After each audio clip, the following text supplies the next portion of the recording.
I'm Roberta Nicholson. I served in the United States Air Force from the 1st of June 1988 until the 1st of October in 2017.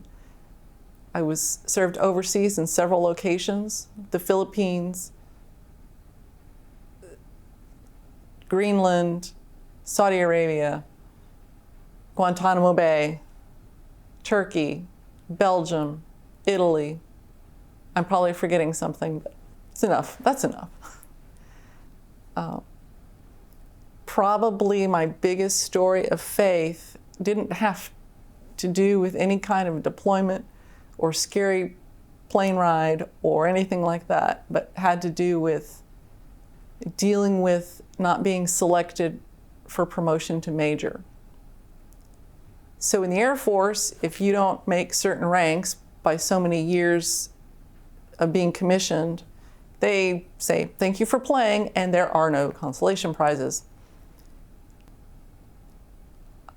So when I was first put up for major, I was not selected. Luckily, they deemed me worthy to continue the next 4 years as a captain and have my retirement at 20. So that was, I guess, a little consolation prize. So even though you've been passed over, you're still eligible for promotion. So the second time I met the board, I was also not selected. And I'm a list maker. So when things happen and to get my brain around a situation, I make lists. The first list was all the good things about being a captain forever. And probably the best one on that list is people will think you're younger than you are. The second list was all the other things that I am in this world besides an Air Force officer. So from the get-go, I was a daughter, an aunt, a sister, a cousin. I was a choir member, a church member, a student, a friend. And I think the best item off that list was a child of God, and no one can ever take that from me. So I had a lot of friends talking to me and helping me adjust to this concept. And one of the things I realized right away, because I had worked with people who had been passed over for major, and they didn't even try to make it the second or third time. But I noticed that they were what I would call 70%ers, doing just enough to stay out of trouble, just enough to pass by. So I tried it one day. I received an email, and a question was asked to a coworker who was senior to me. I knew the answer off the top of my head, and I decided, well, you know what? They didn't ask me. I'm just going to wait until someone asks me. It probably wasn't 5 minutes before I reply, typed the answer, send. I couldn't not do my job the best that I could do. That's how I was raised. Cleaning a toilet or leading a bunch of people with multi-million-dollar equipment. You always do the best job that you can. So then it turns out I moved, and I had worked with the people that I ended up working for in Miami when I was at Guantanamo Bay in Cuba. We were doing detainee operations, and I was setting up all the phones and computer networks to share the information that we got from the detainees. And so they just thought I was so much more wonderful than my previous command, I guess. And so I ended up meeting the board for a third time with a promotion recommendation of definitely promote. The other 2 times I just had promote. So I was selected that third board, and I actually shared some of my faith story. Because a lot of it, like, I had realized I had to forgive the people who did the paperwork when I wasn't promoted. And a friend of mine gave me the best piece of advice. And she said, you have to remember, they're only human. And whenever I get frustrated with people, I just think to myself, They're only human. And that's probably one of the best pieces of advice I've ever had. A friend of mine queried to me as if I was still supposed to be in the Air Force. And I had come up with the answer, yes, because we had talked about after 9/11, if I would deploy, and they would say, oh, I hope you don't have to go. And that actually angered me, because I always felt that my military service was a calling. You would never tell a missionary, oh, I hope you don't have to go to deepest, darkest Africa, when that's his or her calling. So that was my answer. And then I said, am I ever going to make major? Is this really even worth it? And one of those small, quiet moments, the answer came to me. It wasn't no, it's just not yet. And I shared this story when I was in Florida at my promotion to major. And our pastor at the time was in the room. Some people from church came to that. That was really important to me. And he asked me to share that with the rest of the church. And I didn't really know it at the time, but we had a young man who was trying to get ordained in the Southwest Florida Conference. And he was told, no, thank you. But he was encouraged by my story. And he actually came to me and told me that. And that was powerful. So that continued sharing of that story moved on and on. I think I heard that calling long before I took any action, because I thought about applying to the academy, but I thought about it too late. My mother always kind of discouraged me. So I went to college. I got a degree in secondary education to teach science, any grades, 6 through 12. And I put in for some jobs, and my heart wasn't in it. My heart wasn't in it. And I was working like waitress jobs, blah, blah, blah. And I was driving down the road, and I looked over to the left, and I saw the recruiting office. So I immediately did a U-turn and went in and talked to the guy, was enlisted for 5 years, and then applied to officer training school, was selected, and got commissioned in 1993. So the 5 years was good because they have what's called E-pay. So usually if you go in as a second lieutenant, you're an O1, just plain old O1. But if you do more than 4 years, you go in as an O1E, and you get paid for your time in service. And so you get a little bit more money, which is nice. A little bit more housing allowance, which was nice. But I really think that my enlisted service served me very well as an officer, because the enlisted folks always trusted me more than the other officers for some reason. I don't know if I really deserved that trust, but I tried to listen, because we all complain.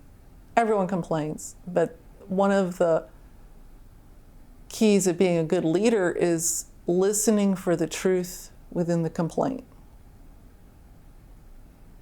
Oh, the food sucks. Does it really suck, or is it just the same boring stuff day after day? Or is it really rancid? Is it really going to make you sick? So that's just what we do. We complain. We complain about the weather. We complain about having to go to work. We complain about having to leave work. We complain. It's the human condition. But find the truth and find what you can fix, and that earns you a lot of respect. And I think that's just, like I said, doing the job the right way, regardless what it is. That morning, it was a Tuesday. The unit did our physical training on Tuesdays, going running and doing push-ups and all that nonsense. And I was listening to the radio, putting on my shorts and my t-shirt, and they announced that a plane had hit the World Trade Center. And I'm thinking some idiot in a Cessna committing suicide, or just not really knowing how to fly the plane. And then when they said it had 2 engines, I say it was an idiot in a Beechcraft. And then as it came out that it was a commercial airliner, And it wasn't until I was at PT and we were getting formed up, we were fixing to do our exercises, when a lieutenant in our unit quickly drives up almost into the crowd and says, the World Trade Center has been hit by a plane. And so, based on my experience of that 12 years, I knew the first thing to do was to find everybody, know where everyone was, make sure that everybody was safe. So I kind of started that process without being told. It was probably 3 hours later when we were told to do it, and I'm like, yeah, what else you got? You know. And then we started packing. I was not selected to be, because it was the same people selecting that did the paperwork for my first board to major. And it's weird because I was always the same person. It didn't matter. But some people liked me and some people didn't, I guess. But we started packing because we were a mobility unit. And we packed up what's called the Air Operations Center, which is where they plan all the aircraft missions, what plane is going to drop what bomb on what target and hook up with which refueler and so forth and so on. And hopefully nobody will get shot down, but we have the rescue plan in place, ready to go, push of a button or a phone call. That's what the AOC does. And that's what we packed up everything and had it ready to go on the planes when it was our turn to go. But that was my job to do, but I didn't get to go. Like I said, I ended up going to Guantanamo Bay the next summer, which was good stuff to do, but it was like all in this plan that I would go to Gitmo and then I would end up working for those people and they would think I was awesome and get me promoted to major. So it just kind of makes you see somebody was planning it. A lot of times we're just going to work, like, because I was back in the, and really we didn't, if you were back home station, you didn't really do anything different. It was only when you deployed somewhere that you got to do something different. But you knew it was always a possibility that, you'd get the orders to go or so forth. I got sent to a school, the Advanced Officers Communications course, so that was fun. Met some good friends there, but it was kind of like we were all there on why weren't we selected to go, but everybody gets their chance, everybody gets their turn. And oddly enough, even though I served to 2017, I never went to Afghanistan or Iraq, which I find is somewhat embarrassing, but just people think that you're a veteran and they get this vision in their head, I think, and then they don't. And then I think I feel guilty for those that did go and didn't come out back with arms and legs or didn't come back alive at all. Survivor's guilt, they call it. But I know I signed the same paperwork they did, and it's just sort of roll of the dice. That because I could have been there. I never said no to any deployment I was asked to go on. That's how I ended up going to Saudi Arabia and Honduras and Guantanamo Bay. That was my very first assignment, and that was kind of cool because it was one of the assignments. My dad had gone there when he was recalled for Korea. And the first day, you have a sponsor, that's someone that's similar rank that shows you where to go, where you're going to live. And she was driving, showing me around the base. And we look across the parade field, and there were these houses up there. And I recognized them from a picture that my dad had. So I had to get the camera and take a picture. So that was kind of cool. It was an interesting place to be. We had the Communist Party of the Philippines was always threatening us. So Christmas shopping the first year kind of didn't happen because we couldn't go downtown because of the threat level. We also had an earthquake, a big earthquake, 6.8, I think. Nobody died on the base, but a hotel up in the mountains collapsed. And we launched, the base launched a rescue and recovery effort. And some reason I was the only one in the comm center that was shown how to work the system to receive the message from the people on the mountain. And then we would take it and send it out to big Air Force and the rest of the world. So it was like the world prior to email was my job. We would print off these reams of messages and read them and say, oh, it goes to these people and these people and these people. And then everybody had their little box, and it was just, email is so much more streamlined. When we started, it was digital. I mean, it was just lack of internet, yeah. Paper tape, ASCII 5-level code, Hollerith cards, computer cards, all kinds of stuff like that. Teletype. I worked with all that fun stuff. But then it was transition. We had some really old stuff that was really more analog. And then we actually did have digital stuff that was the new stuff.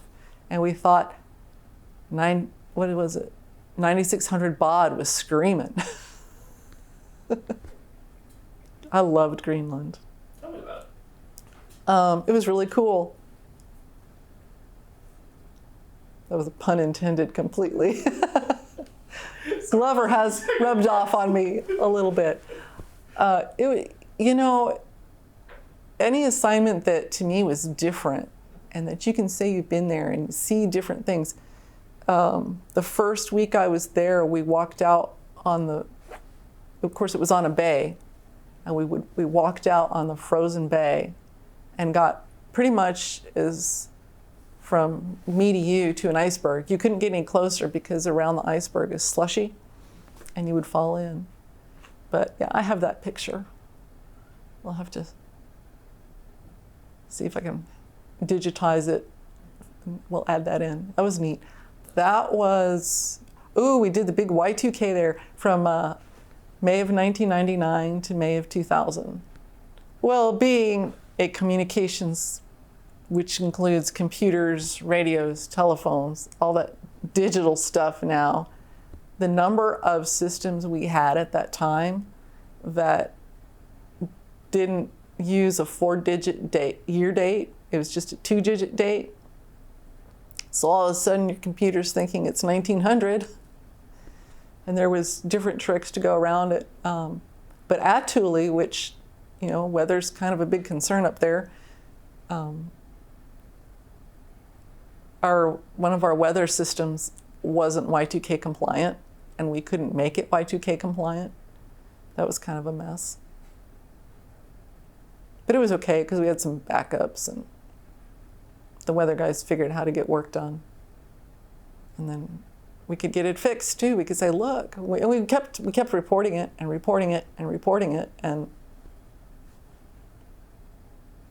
nothing ever happened with it.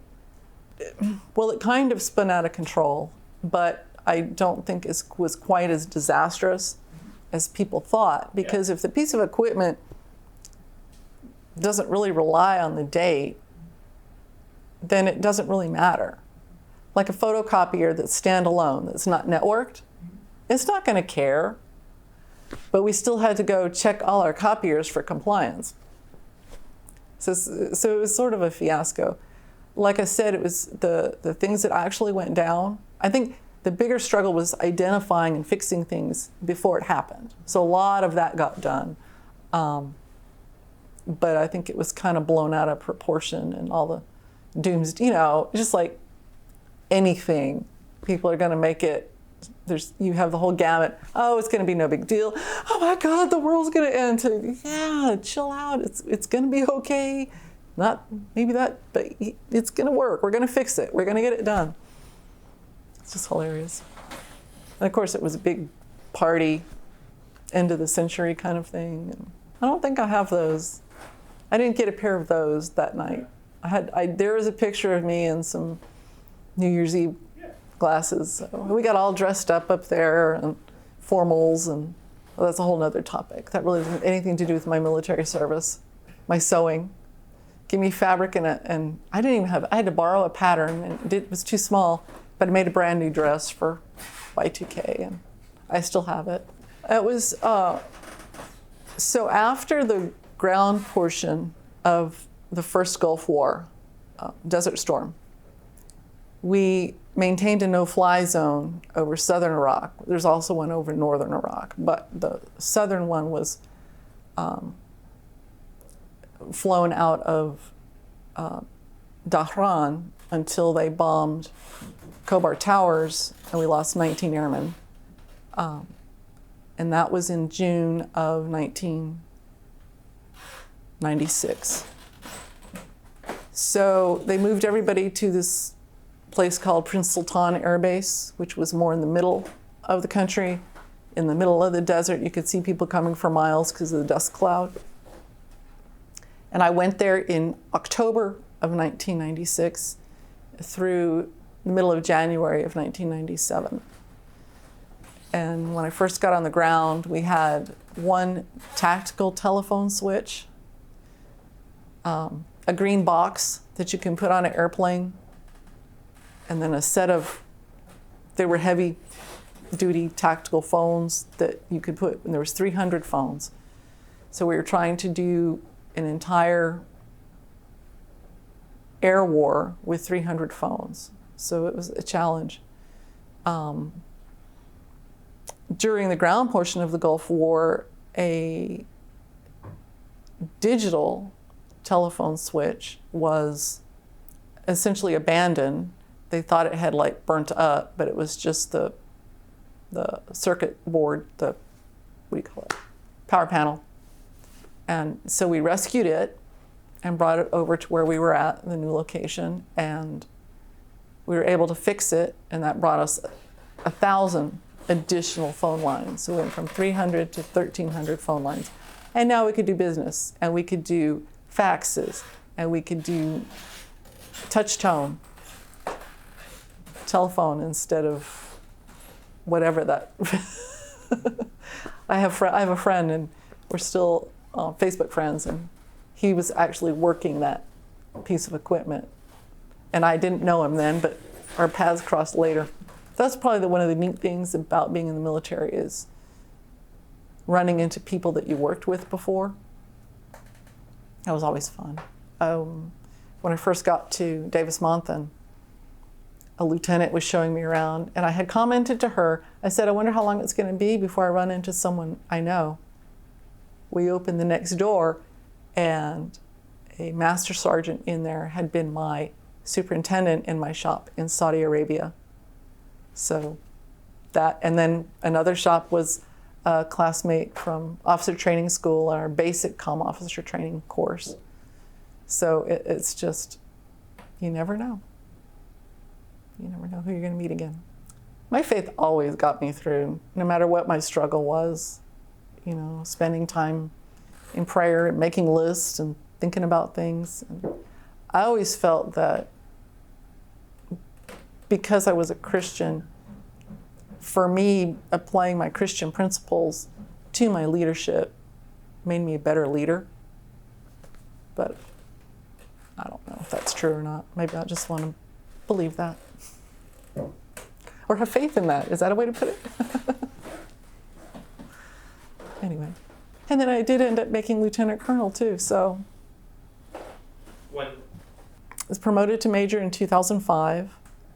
And then in the zone, the exact time you're supposed to make lieutenant colonel, I had another definitely promote. And I knew it was probably coming because for the first time I actually had numbers on my promotion recommendation. Top third, you know, number 20 of 102 or something like that. Something concrete. And the numbers were, my number was smaller than the number normally selected. So if, like, just, I don't really remember the exact numbers, but let's say 33% of majors are promoted to lieutenant colonel, I kept coming in at the 20%. So I'm like, that was really exciting to see, because to lieutenant colonel, you compete 2 years before you're, quote unquote, in the zone that year that most people make it. So, but you know, oh gosh, I was selected in 2009 and then pinned on my dad's birthday in 2010. He was retired lieutenant colonel. He retired in 1969 when I was 3 years old. And so when I got selected for officers training, my folks lived 4 hours from where we had the training in San Antonio. And so I drug him down there and made him swear me in. And so that was really, really special to me. I think it was really special to him. And sadly, we don't have any pictures of it, but it's okay. It's in my memory. I'm Roberta Nicholson. I enlisted in the Air Force June 1st, 1988, at the age of 22, and then I retired from the Air Force October 1st of 2017 as a lieutenant colonel.